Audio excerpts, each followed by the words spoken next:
You're still building your politics around slicing and dicing people into these fixed categories. Democrats need to get the memo that you can't win elections anymore by automatically assuming you're going to get every voter who's not these guys.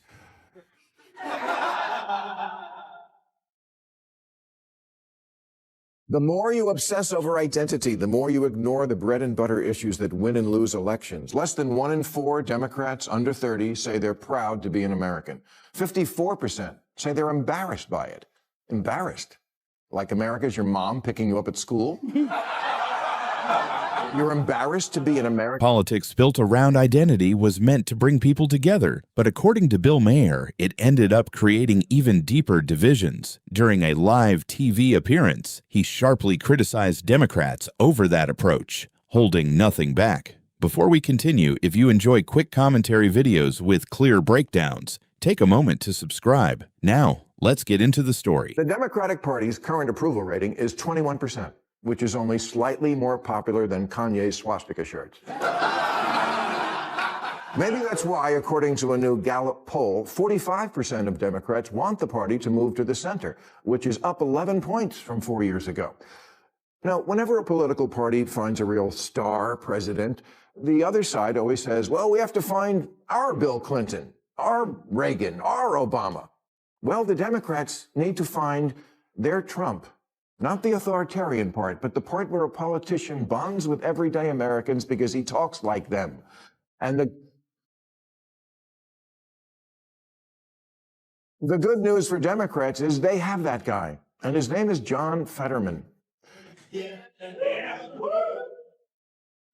Just 21%. Think about that number for a moment. That's the kind of approval you'd expect from unpopular products or failed business deals, not a major political party. Many critics argue this isn't an ordinary decline, but one of the biggest image collapses in modern American politics. Bill Maher's message was direct. Democrats don't need another Clinton or Obama. They need leaders who sound relatable, understand everyday life, and connect with people focused on paying bills, not reading political magazines. In his view, the party that once represented working Americans is now guided by consultants who analyze those voters instead of truly understanding them. I do give a shit who wins the next election. And outdated racial pandering is one reason Democrats lose elections. When Chuck Schumer and Nancy Pelosi put on kente cloth, I don't think it earned them one vote for their powerful emotional ties to Ghana. Here in California, we're now segregating kidnapping. Really. California doesn't just have Amber Alerts for missing children. We have Ebony Alerts for black children and Feather Alerts for Native American kids. What is that? We look for them by listening on the ground?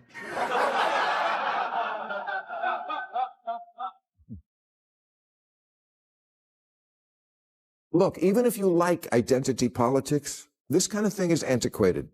From 2010 to 2020, the number of people identifying as multiracial in America went up 276%. Bill Maher argued that symbolic gestures, including Democrats wearing kente cloth, reflected a shift away from practical policymaking. He also criticized California's identity-based approach, saying it puts labels ahead of common sense, citing census data showing a 276% rise in multiracial identification. He claimed America is evolving, while Democrats remain focused on identity. Idris Elba, who says, as humans, we are obsessed with race, and that obsession can really hinder people's aspirations. Actress Raven-Symoné agrees. She told Oprah, I'm tired of being labeled. I'm not an African American. I'm an American.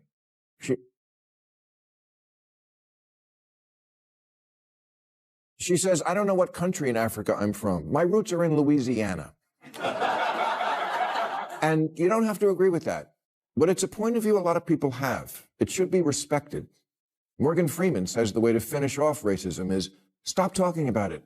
I'm going to stop calling you a white man, and I'm going to ask you to stop calling me a black man.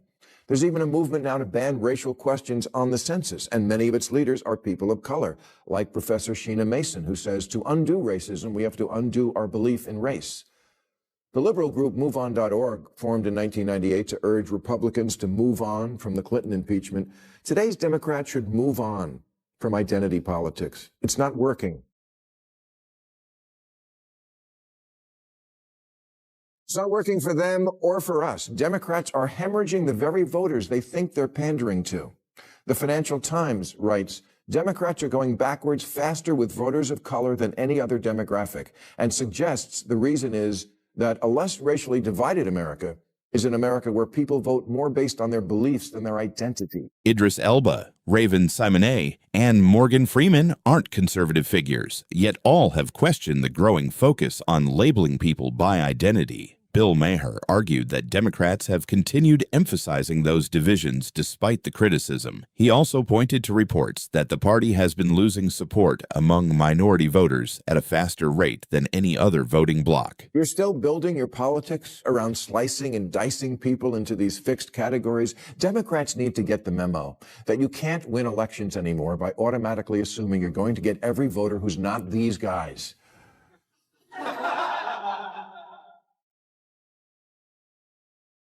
The more you obsess over identity, the more you ignore the bread and butter issues that win and lose elections. The real issue is class, not race, and the real gap is the diploma divide, and the real future of the party and maybe democracy depends on Democrats figuring that out. Bill Maher argued that economic class, not race, should be the party's main concern. He said many voters without college degrees, regardless of background, feel disconnected from Democrats because everyday financial struggles receive less attention than identity issues. Maher noted that public confidence in Democrats representing working people has fallen sharply, dropping from about 2/3 of Americans in 1990 to 42% by 2024, calling it evidence that the working class has drifted away. Someone must tell the usual suspects on the far left that the saying is, when you're in a hole, stop digging, not keep digging.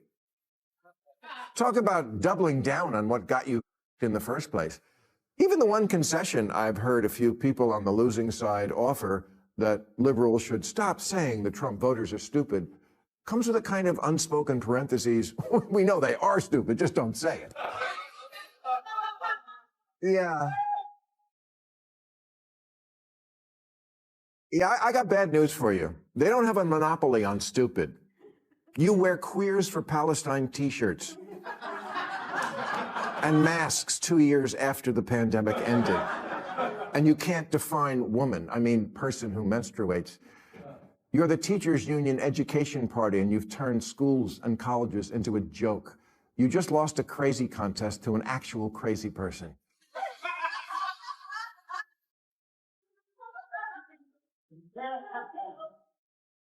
Bill Maher argued that many of the party's recent cultural positions have pushed it further away from everyday voters. He contrasted symbolic activism with practical concerns, saying critics view those choices as politically damaging. Maher also compared the Democratic Party's 2016 and 2024 platforms, arguing that the shift in their opening messages reflects how much the party's priorities have changed over time. The arrogance of the Second Democratic Party. So Biden doesn't decide to run for re-election. You grease the skid so he doesn't have to go through a primary. June 27th, he shows up and he embarrasses himself. And it positions naturally for the Vice President of the United States, Kamala Harris, to ultimately ascend and become the Democratic nominee.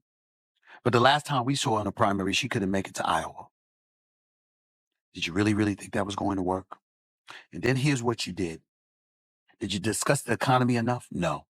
You could have discussed the border because unlike Obama, who was quote unquote the deported in chiefs, according to the Republicans, because he deported more immigrants than Trump did. According to not just Republicans, but Democrats. There were Democrats who called on that. He deported more immigrants than Trump, which means he just didn't talk about it, but he did it. Biden walks into office and day one, you sign an executive order that opens the border and you let more than 12 million immigrants cross the border illegally, and you don't think that's going to be a problem? Stephen A. Smith argued on live television that Democrats cleared the way for President Biden and later shifted support to Kamala Harris, expecting voters to accept the transition without much debate. Bill Maher and other critics say that approach weakened public trust in 2024, arguing many voters viewed it as political overconfidence rather than genuine leadership. You knew that the governors DeSantis in Florida, Abbott in Texas, and others were going to sit up there and attack sanctuary cities by busing these immigrants to your city since you had no problem with it. You were ill prepared to deal with it, okay? All of this stuff was going on. And I'm looking at it and I'm saying, so your plan for this election was to come to women and say, forget the economy, forget immigration. Roe v. Wade was overturned. It's now a states' right issue as opposed to a federal issue. You thought that was going to be enough? You thought it was going to be enough for you to look at black men and say to black men, you're misogynistic and chauvinistic, and that's the reason why you're not voting for Kamala Harris? You thought it was going to be enough for the Latinos to bring up immigration when you're not paying attention enough that the Cubans think different than the Dominicans, and the Dominicans and the Cubans think different than the Colombians, and they think different than the Venezuelans and the Guatemalans and the Puerto Ricans and the Mexicans. Bill Maher argued that Latino voters are far from a single uniform group, pointing out that Cuban, Dominican, Colombian, Venezuelan, Puerto Rican, and Mexican communities each have distinct backgrounds and priorities. He criticized Democrats for treating them as one voting bloc. Maher noted that in 2024, Republicans captured 48% of the Hispanic vote, their strongest showing with those voters in more than 2 decades. A lot of these Latinos in America want the borders closed. You didn't pay attention to that? You're from California. You were a district attorney here. You were a state attorney general here. You were a senator representing here. And you didn't know that the Latinos were going to say, yo, we don't like open borders. You didn't know that? Yeah. And so I'm looking at it and I'm saying all of these things are going on. All of these things are going on. And your argument essentially was, you didn't say it, but this is essentially your argument. It's her turn. It's her turn. No, the Republicans don't play that. They say, hell with all of that, whose turn it is. We want him. Who do the Democrats want? If you ask them today, they still don't know. They said Kamala because it was too late to say anybody else. But you didn't know who they would say if there was a primary. And also because the Democratic Party is ideologically captured by identity. Bill Maher described the Democratic Party as becoming ideologically captured, arguing that activists and political consultants have gained too much influence over its direction. He said the party gradually shifted its focus toward language and internal debates instead of voter concerns. According to Maher, many Americans noticed the change, and the election results reflected their response. That's how people think. Are you going to represent me? So you might think philosophically one way about something, but for example, in San Francisco, they had a pretty woke board there for a while that they got rid of, that they got voted out because they were discriminating against Asians, and there's a lot of Asians in San Francisco, and they got rid of the like the merit test or the genius test, something, because it was too many Asians were getting in, and they wanted to be, and again, this is equity. They wanted the racial quota of it to be. Let me finish. No, they wanted, okay. I'm about to agree with you. They wanted. They wanted to be more equal. Bill Maher pointed to San Francisco as an example, arguing that even voters in one of the country's most democratic cities pushed back against policies they believed were driven more by ideology than practical results. He said the school board's removal reflected growing frustration within the party's own base, suggesting that concerns about identity politics had been building long before the broader national reaction.